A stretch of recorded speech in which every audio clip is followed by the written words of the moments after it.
Farseer Taldir, daughter of the mightiest psyker the Eldar race had ever birthed, knelt at the side of the stasis-locked body of Rabute Gilman.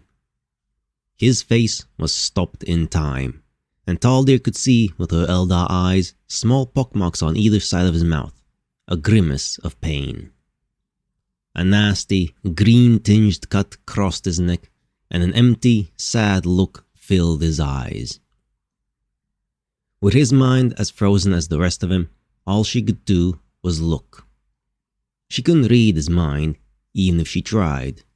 Even the Eldar can't reverse or unfreeze time. Levi sat down in a chair next to her and looked at the Primarch pensively. So, that's what he looks like. We were always told that he was the one who held the Imperium together in the aftermath of the heresy.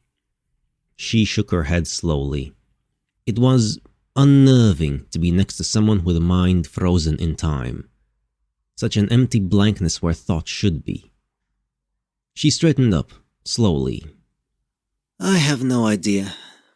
That was before I was born.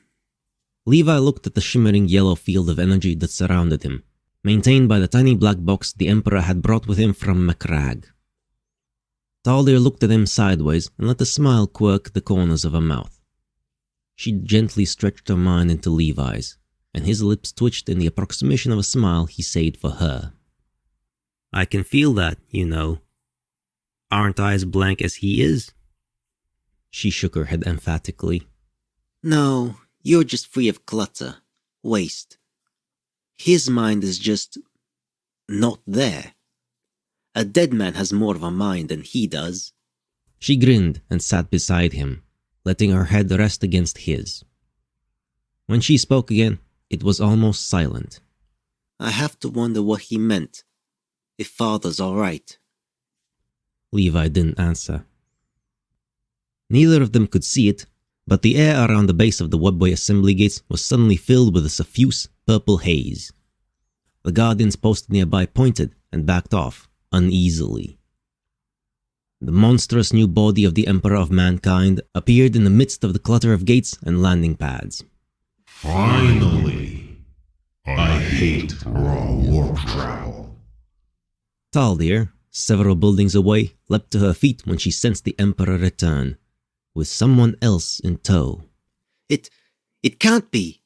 With the characteristic crack of displaced air that always accompanied the teleportation, the Emperor's monstrous new form arrived in the conference room.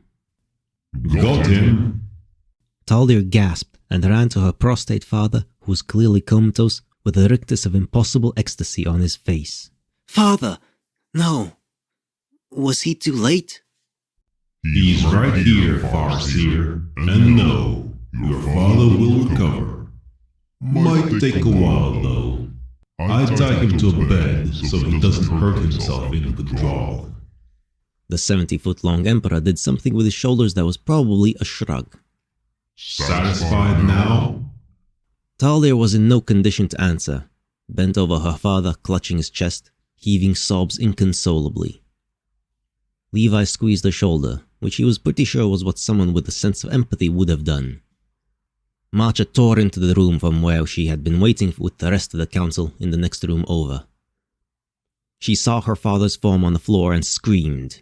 Father, you... She broke off when she saw his condition and rounded on the gigantic Emperor. Is he dead?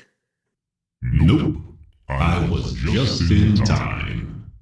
The quadrupedal god of man replied, with a sense of smugness that didn't really make it through his alien mouth. Eric and the others filed in more sedately, gazing at the tableau before them in awe. The gigantic Emperor turned and stared at them, his footfall shaking the floor with every step. So, do we have a deal? You heal my son back up? Iana glanced at the others, catching a few nods. The Council of the Farseers are in your debt. Make no mistake of it. Rabute Gilman will live. Fantastic. Now, I have someone else to find, but I won't bring him here.